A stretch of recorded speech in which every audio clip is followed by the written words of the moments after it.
from the New York Post.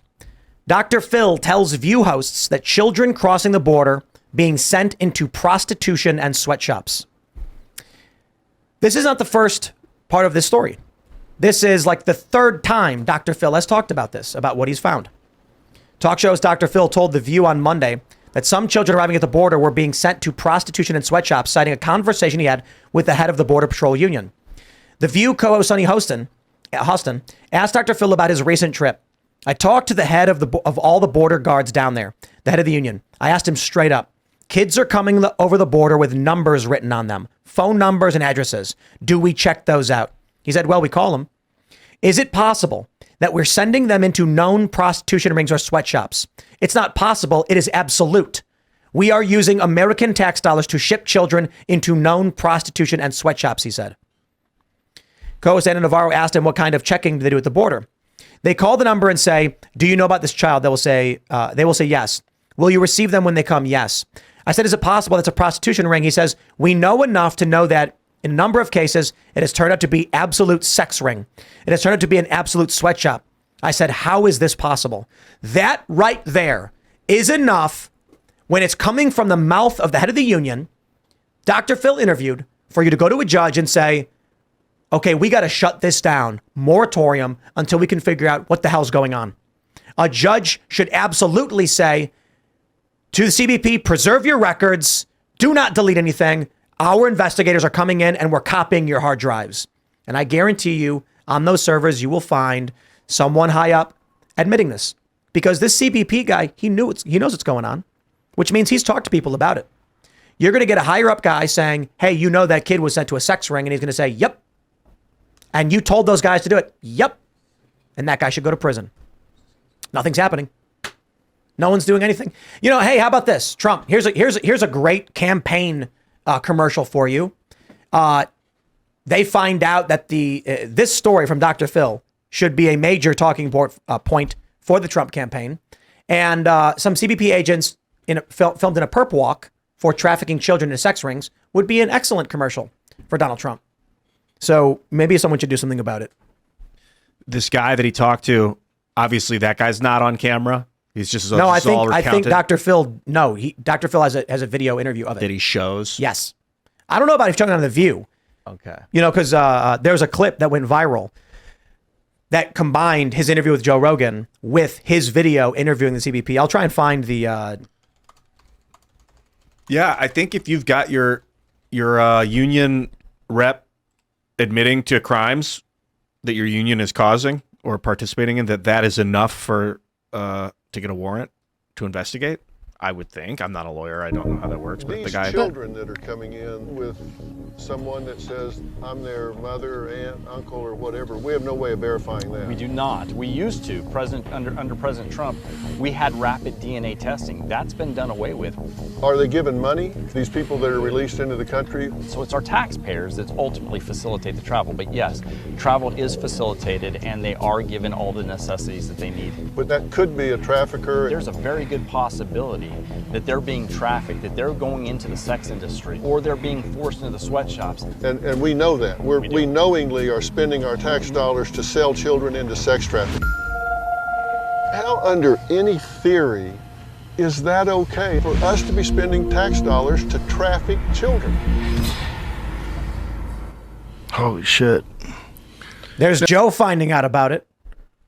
This boils my blood. The CBP guy. Power might go out. Yeah, the flicker. That was awesome. The CBP guy. We still live? The power might go out. He said, the show's going to go off the air and they're going to be like, Tim went on this massive rant about child trafficking and then the show went down. Aliens are real. No, it's real. It's like storming outside. To be fair, it's the wind, I think, this time. So some nuance. The guy that he was talking to at the border did not say it was happening. He said there's very good likelihood or something. Use the word and then Phil was like, so it is happening then. And it's kind of edited to make it look like the guy doesn't dispute it.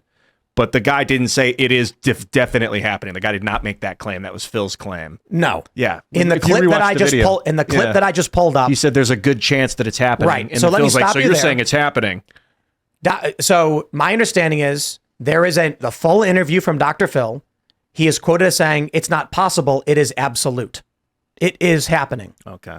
You taking the one clip I just pulled up and then saying, aha, see, that proves that it's not happening. And that's the big clip he showed Rogan. So I don't know if there's another clip. I mean, I'm stand to be corrected. But in that clip, the guy didn't claim that it was happening. Well, I'm just glad that this is getting out there because, I mean, this has been our Rio Grande reality for a while. You're based in that area? No.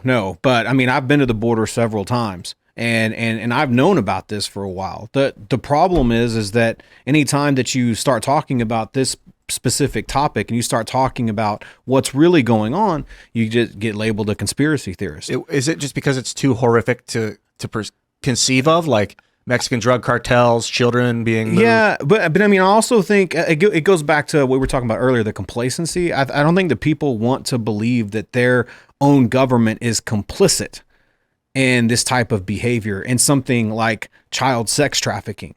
No one in America wants to admit that their government is complicit in that. And you know, it's like we live in a matrix, man. And like people just don't want to acknowledge reality. And if you vote for Joe Biden, you support child sex trafficking. 100%. That's just it.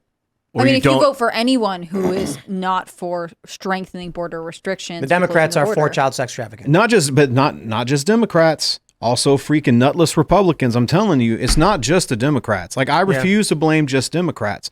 Like, this corruption crosses party lines. Whenever you have conservatives, you have Republicans that won't nut up and be Republicans. They won't say what needs to be said. They don't have the courage to speak the truth. It's remarkable that Donald Trump is facing, oh boy, he's got the fraud trial, he's got the NDA trial, he's got the probably another defamation trial with that E. Jean Carroll lady, because he got that one. He's got the January 6th court case. He's got the documents court case. He's got the Georgia election interference case. I'm sorry, Democrats are strong as steel. Strong as steel and willing to burn this country down to get what they want. And Republicans are sitting there going, oh, slow down there, Democrats. That's it. Where's what we need? Some AG. I'm filing criminal charges against Joe Biden. You know, I might get in trouble for this, but I really don't care. But, you know, I've been saying for the last couple of years, like I call myself a Republican because of my beliefs. That's the party that best, I feel like, represents me. But I'm not a party loyalist by any stretch of the imagination. The reality is both the Democrat and Republican parties have moved so far to the left that the Constitution is now seen as a far right ideological document. But one of the reasons why I love President Trump so much, and he's still my president. So one of the reasons why I love President Trump so much is because he has flip-flop party lines. He's been on the Democrat side. He's been on the Republican, because he's not a party loyalist. He's a patriot. And to me, I think that speaks volumes. No new wars under Trump. Nope. And that's the best I can say for any president of my lifetime. And now we're looking at World War III. Macron said nothing is off the table to stop Putin, even sending troops into Ukraine. Which I would like to throw in there that my opponent 100% signs off on every single time that he votes to send money to freaking Ukraine. While our border is wide open and this bullshit's going on. What do people in your district say about this? Like, how are they responding to that? Because I feel like so many people were awakened to the amount of money that we were sending to Ukraine. Yeah, well, I mean, there's nobody that probably feels the influx, the invasion more than Texas. Mm-hmm. You know, right up. It's not in our district, but it's right on the border of Montgomery and Harris County. There is a Colony Ridge. I don't know if y'all have heard about that, but it's actually in Liberty County. But it pushes right up against Montgomery and Harris counties. And the whole area around there has totally gone to shit. And so, you know, crime has gone up.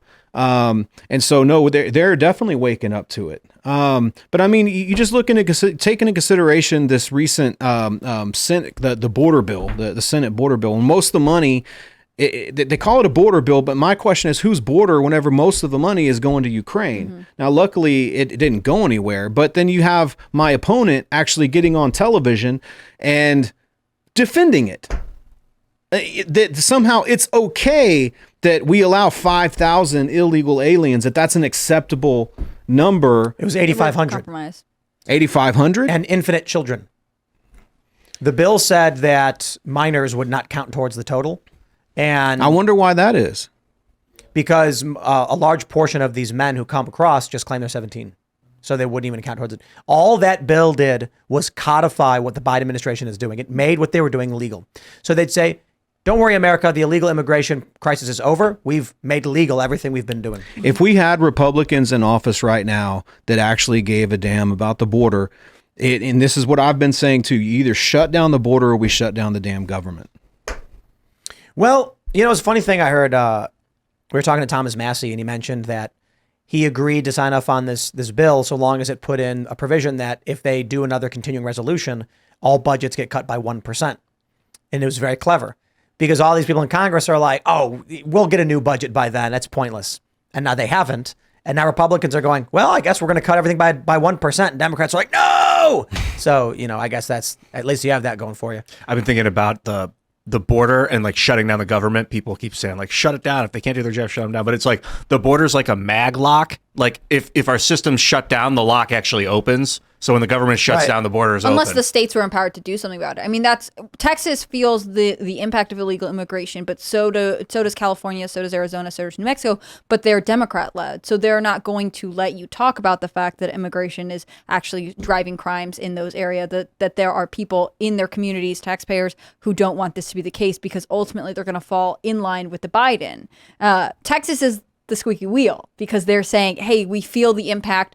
We have the longest geographic border, and also we're the people who are actively fighting against it. I mean, I can understand having complaints about Abbott busing people to other places, but I was really glad when he said, hey, we're going to take this seriously. We're going to make it you can arrest illegal immigrants who have entered into the country when they shouldn't have been. We're going to ask other states to come in and help us enforce order at the border because it's just pandemonium right now. And I think that's probably true. I mean, when Arizona had Doug Ducey, who's the Republican governor before, he was, you know, working with Abbott pretty regularly to say, hey, the border is a problem. And we never hear this from California and New Mexico because they've been Democratic strongholds for so long. But they, too, feel the effects. I mean, their communities, the people who live in these communities must be tired of being overlooked and being suppressed in that sense.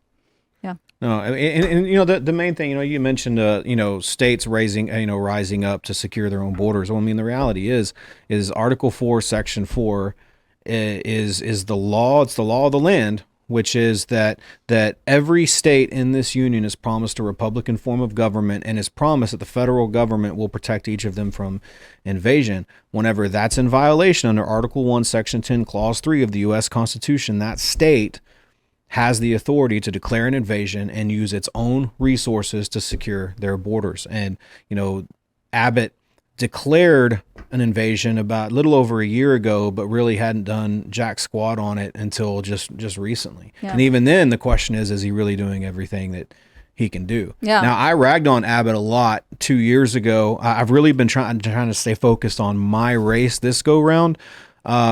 But most people are not happy with Greg Abbott right now. Now, he's done some good, he's done some bad, you know, but I mean, he's not going to be up for re-election. Right. This year, and again, an invasion in Texas is, declaring one in Texas is more than California, Arizona, or New Mexico right now. Yeah. I mean, at least one state is fighting the border crisis. Thanks for watching this clip from the Timcast IRL podcast. Hang out with us live Monday through Friday at 8 p.m. and become a member over at timcast.com for uncensored, members-only shows exclusive. Thanks for hanging out, and we'll see you all next time.